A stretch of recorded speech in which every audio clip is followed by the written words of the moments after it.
Our top focus at this hour. Now, tensions are running deep in Ukraine. Even as Russia maintains it is not planning a Ukrainian invasion, Russia is, however, carrying out aerial drills just 75 kilometers from the Ukrainian capital, Kyiv. Now, 2 Russian long-range strategic bombers took part in joint military exercises with Belarusian air forces. Now, according to the Russian Ministry of Defense, the Russia strategic bombers conducted maneuvers for approximately 4 hours in Belarusian airspace.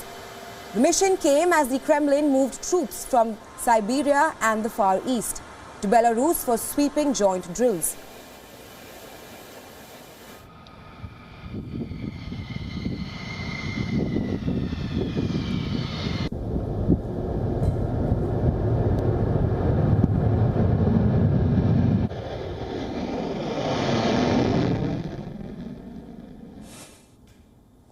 Satellite images taken on Friday show heavy Russian military deployments in southern Belarus. Aircraft, troops and air defense systems at military bases in the towns of Yelsk, Lunanets and Rechetsa. US officials say that Russia has in place about 70% of the combat power it believes Moscow would need for a full-scale invasion of Ukraine and is sending more battalion tactical groups to the border. In the last 2 weeks, the number of battalion tactical groups in the border region has risen to 83 from 60, and 14 more are in transit by Russian military units. Meanwhile, Ukraine received another consignment of weapons from the United States as part of defense aid, totaling to $200 million. Washington has said that it would continue to support Ukraine amid concerns over tens of thousands of Russian troops on its border. NATO Secretary General Jens Stoltenberg has said that there had been a significant movement of Russian military forces into Ukraine's northern neighbor, Belarus, in recent days. The Kremlin describes it as a rehearsal for repelling external aggression. The Allied resolve exercises will be running until February 20th. Moscow said its forces will withdraw after the drills. Now, in support of NATO troops, US soldiers landed at Wiesbaden military base in Germany. The troops are from the 18 Airborne Corps. As NATO looks to reinforce its eastern flank, senior members of the US military arrive in Poland.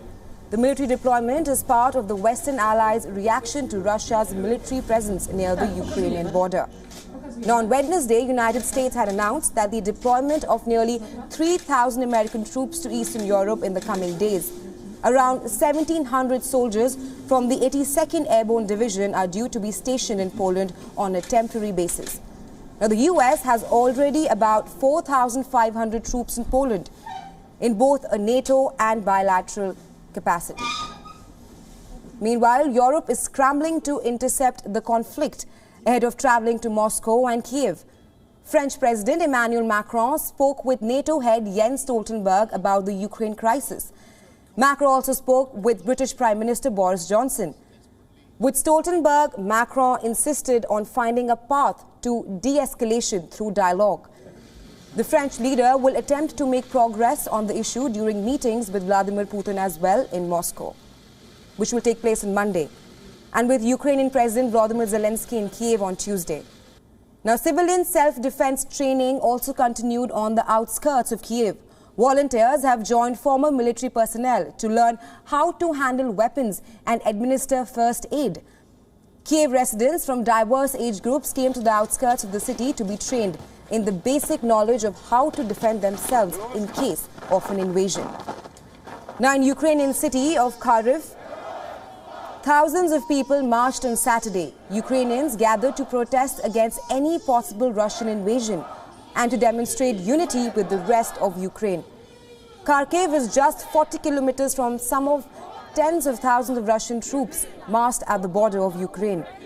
Now, if Russia invades some of Kharkiv's over 1 million people say they stand ready to abandon their civilian lives, they will wage a guerrilla campaign against one of the world's greatest military powers.